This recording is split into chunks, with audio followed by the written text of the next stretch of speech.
दोस्तों, जब भी आपसे पास्ट में कोई गलती हो जाती है तो क्या आप उस गलती को बदल सकते हो, चेंज कर सकते हो? नहीं ना, कोई भी नहीं कर सकता। लेकिन एक ऐसा मैजिकल वर्ड है जिसे यूज करके आप उस गलती की माफी जरूर मांग सकते हो। चलो गेस करो कौन सा है वो वर्ड। 5 लेटर का only. Come on, you have 5 seconds. Sorry. गलती की माफी मांगनी हो, सॉरी कह दो और माफी मिल जाएगी। वेल, कई बार सॉरी की माफी भी नहीं मिलती। तो मैंने सोचा कि अगर मैं आपको कुछ ऐसे फ्रेजेस सिखा दूं, कुछ ऐसे वर्ड सिखा दूं सॉरी कहने के, तो शायद आपकी माफी कबूल हो जाए। इसीलिए मैं आपके लिए लेकर आ गई हूँ कुछ एसेंशियल फ्रेजेस, यानी कि कुछ ऐसे ज़रूरी फ्रेजेस जो आपको जानने बहुत ज़रूरी हैं, ताकि आप किसी से भी अपनी बात मनवा सको, किसी से भी गलती की माफ़ी मांग सको। तो चलो सीखते हैं आज सॉरी कहने के अलग अलग तरीके। सबसे पहला, किसी से अगर माफ़ी मांगनी हो तो माफ़ी मांगने को इंग्लिश में कहेंगे अपोलोजाइज, यानी कि माफ़ी मांग लो। एग्जाम्पल देखते हैं।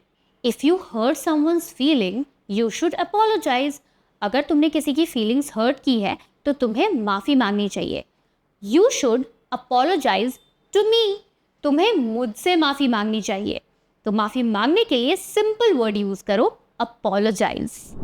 दूसरा वर्ड है रिग्रेट, यानी कि अपनी गलती पे पछतावा होना। Regret. For example, I have lots of regrets about the way I behaved. जिस तरह से मैंने बिहेव किया, मैंने बर्ताव किया, उस बारे में मुझे बहुत ज़्यादा रिग्रेट है, मुझे बहुत ज़्यादा पछतावा है। दूसरा example, I regret signing up for this job. इस जॉब के लिए साइन अप करने में मुझे बहुत ज़्यादा पछतावा है। अगला वर्ड है अपोलोजेटिक। अपोलोजेटिक, जिसका मतलब है पछतावे को फील करना। और इसके लिए एक सेंटेंस ये रहा। She was really apologetic about shouting at you in the meeting. Meeting में सबके सामने चिल्लाने पे वो बहुत ज़्यादा अपोलोजेटिक थी, वो बहुत ज़्यादा पछतावा फील कर रही थी। दूसरा example, I am apologetic about not coming at your party. तुम्हारी पार्टी पे ना आने के लिए मुझे पछतावा है, मैं पछतावा फील कर रही हूँ। अगला वर्ड है अशेम्ड। वैसे तो अशेम्ड का मतलब होता है शर्मिंदा होना, लेकिन अगर आप किसी से सॉरी भी मांगना चाहते हो, किसी से माफ़ी भी मांगना चाहते हो, तो भी अशेम्ड वर्ड का यूज़ करके आप पोलाइटली उनसे माफ़ी मांग सकते हो। Example, I was ashamed of how hurtful I was to my brother. मैंने अपने ब्रदर को कितना हर्ट किया, अपने भाई को कितना हर्ट किया, इस पे मैं बहुत ज़्यादा शर्मिंदा हूँ। अगला वर्ड है फॉल्ट, जिसका मतलब है गलती। अपनी गलती को अगर आप मान लोगे ना, तो वो भी एक सॉरी कहने का जरिया है, सॉरी कहने का तरीका है। Let's learn a sentence. It was my fault that I arrived late at your party. तुम्हारी पार्टी पर मैं लेट आई, इसमें मेरी गलती है। I am sorry we are late, but it was not my fault, it was hers. Sorry, माफ़ी चाहती हूँ कि मैं लेट हूँ, लेकिन गलती मेरी नहीं है, उसकी है। अब मैं आपको डायरेक्ट फ्रेजेस सिखाने वाली हूँ सॉरी कहने के। यानी कि अगर ये फ्रेजेस आप रट लोगे तो सिंपली, बहुत ही पोलाइटली, बहुत ही प्यार से आप किसी से भी माफ़ी मांग सकते हो। तो चलो शुरू करते हैं अपने पहले फ्रेज से। तो पहला फ्रेज है simple, I am so sorry.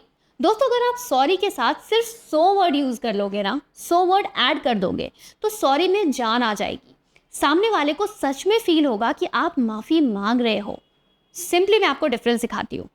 I am sorry, I am so sorry, बात में ही दम है। अगर आप सो नहीं यूज़ करना चाहते हो तो उसकी जगह यूज़ कर लो truly, I am truly sorry, मैं सच में तुमसे माफ़ी मांग रही हूँ।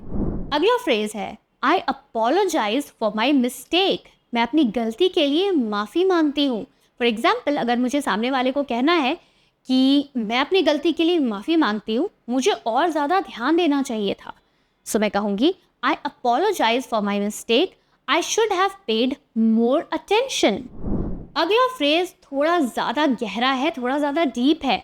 अगर आप सामने वाले से ये कहना चाहते हो कि आप सच में सॉरी फील करते हो और उसे आपकी सॉरी की ज़रूरत है, you owe him an apology.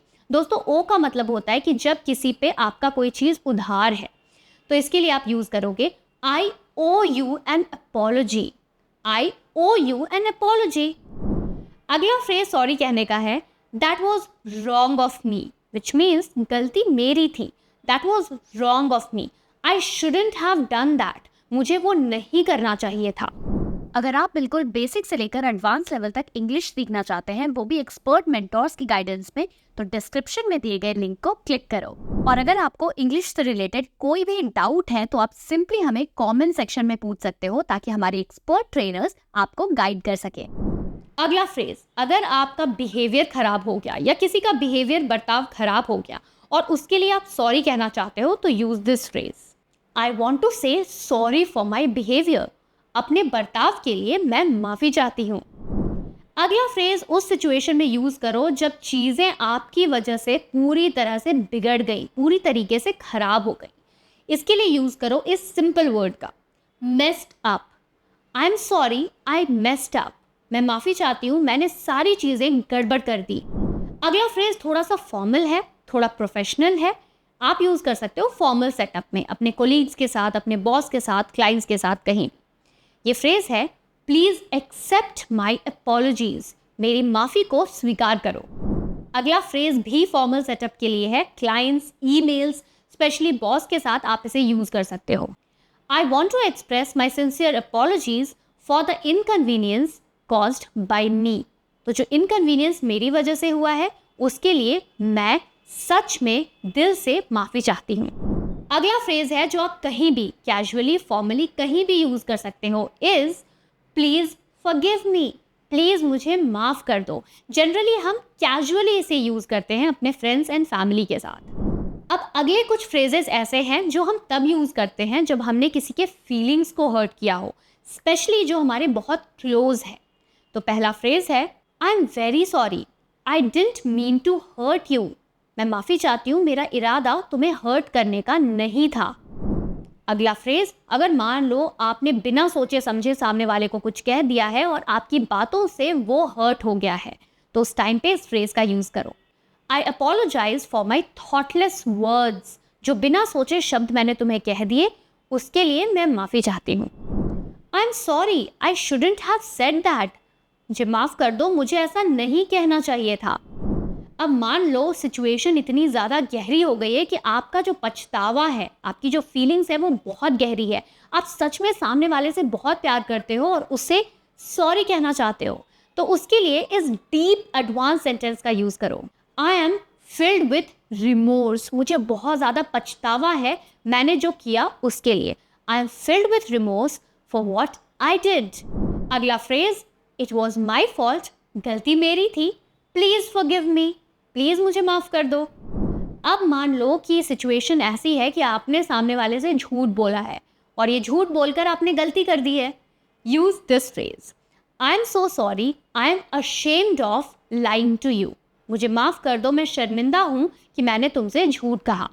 अगला सिचुएशन, अगला फ्रेज आप उस टाइम पे यूज़ कर सकते हो जब आप सामने वाले से ये कहना चाहते हो कि क्या मैं ऐसा कुछ कर सकता हूँ जिससे मेरी माफ़ी तुम एक्सेप्ट कर लो. उस टाइम पे यूज़ करो इस फ्रेज़ का, is there anything I can do to make this up to you. क्या मैं ऐसा कुछ कर सकता हूँ कि तुम्हारा मूड बदल जाए, तो मुझे माफ़ कर दो. अगला सिचुएशन, मान लो आपके मम्मी पापा नाराज़ हो गए और उस टाइम पे आप उन्हें मनाना चाहते हो, तो आप इस फ्रेज़ का यूज़ कर सकते हो, I am sorry, I didn't mean to upset you. मुझे माफ़ कर दो, मैं तुम्हें नाराज़ नहीं करना चाहता था, मैं आपको नाराज़ नहीं करना चाहती थी. अब दोस्तों, जनरल सॉरी कहने के तरीके तो हमने सीख लिए. अब हम सॉरी उस टाइम पे भी यूज़ करते हैं जब हम किसी मीटिंग में होते हैं, किसी क्लाइंट से बात कर रहे होते हैं और जब कोई बात कर रहा होता है, उस बीच में हमें इंटरप्ट करना होता है. उस टाइम पे भी हम जनरली सॉरी कह के उन्हें इंटरप्ट करते हैं. उस टाइम पे भी आप अलग अलग तरीके से सॉरी कह सकते हो. Let's learn. पहला सिचुएशन ये है कि मान लो सामने वाला कुछ बोल रहा है और बीच में आपको उन्हें इंटरप्ट करना है, और इंटरप्ट करने के बाद आप चाहते हो कि वो सामने वाला फिर से कंटिन्यू करे, तो उस टाइम पे यूज़ करो इस फ्रेज़ का, I am so sorry to interrupt, please continue. अगला phrase, my apologies to cut you off, please continue. मैं माफ़ी चाहती हूँ कि मैंने आपको बीच में कट किया, बीच में रोका, अब आप कंटिन्यू कर सकते हो. अगला फ्रेज उस टाइम पर यूज़ करो जब सामने वाला कुछ बोल रहा है और आपको बहुत ही पोलाइटली उन्हें बीच में इंटरप्ट करना है अपने थॉट्स देने के लिए। तो आप यूज़ करोगे इस फ्रेज का, I am sorry for interjecting, can I please ask a question. और आज का हमारा आखिरी सिचुएशन है इनफॉर्मल, यानी कि जब हम फ्रेंड्स के साथ, दोस्तों के साथ बात करते हैं या कैजुअल सेटिंग में होते हैं, उस सेटिंग में हम जनरली छोटे छोटे वर्ड्स के थ्रू कैसे सॉरी बोल सकते हैं। पहला, मान लो मैं अपनी किताबें लाना भूल गई, तो मैं कहूँगी my bad, I forgot to bring the book. दूसरा बहुत ही इनफॉर्मल और सिंपल तरीका है, उप्स, सॉरी। तीसरा बहुत ही सिंपल और कैजुअल तरीका है किसी भी बारे में, किसी भी चीज़ पे सॉरी कहने का, सॉरी अबाउट दैट। और लास्टली, माई मिस्टेक, मेरी गलती थी। तो दोस्तों ये थे अलग अलग सिचुएशन में सॉरी कहने के। आपको कौन सा तरीका सबसे अच्छा लगा, मुझे कमेंट्स में लिखकर ज़रूर बताना। अगर आपका भी अच्छी इंग्लिश बोलने का सपना है ताकि आप अच्छी जॉब पा सको, अच्छे पैसे कमा सको, तो आप ज्वाइन कर सकते हैं मेरा फुल स्पोकन इंग्लिश कोर्स, जिसमें मैंने बिगिनर लेवल से लेकर एडवांस लेवल तक स्टेप बाय स्टेप इंग्लिश सिखाई है और बोलने की प्रैक्टिस भी करवाई है। इसमें आपको रिकॉर्डेड लेसन्स मिलेंगे और साथ ही साथ लाइव क्लासेस ज्वाइन करने की ऑप्शन भी है। इसमें आपको नोट्स मिलेंगे, क्विजेस मिलेंगे, प्रैक्टिस ग्रुप होगा जिसमें स्टूडेंट्स ऑडियो और टेक्स्ट मैसेजेस में प्रैक्टिस करते हैं ताकि आपका फ्लुएंट इंग्लिश बोलने का सपना सच हो सके। आपके प्यार से मुझे इंडिया का most trusted online English coach का अवार्ड मिला है और इसी प्यार के लिए कह रहा हूं कि ये कोर्स जरूर ट्राई करो, आपकी लाइफ चेंज कर देगा। लिंक डिस्क्रिप्शन में है, डिटेल्स फिल कर दो, हमारी टीम आपसे कांटेक्ट कर लेगी, या फिर आप avvalenglish.com पर जाकर ये कोर्स ज्वाइन कर सकते हैं। अगर होना है सफल तो फॉलो अव्वल।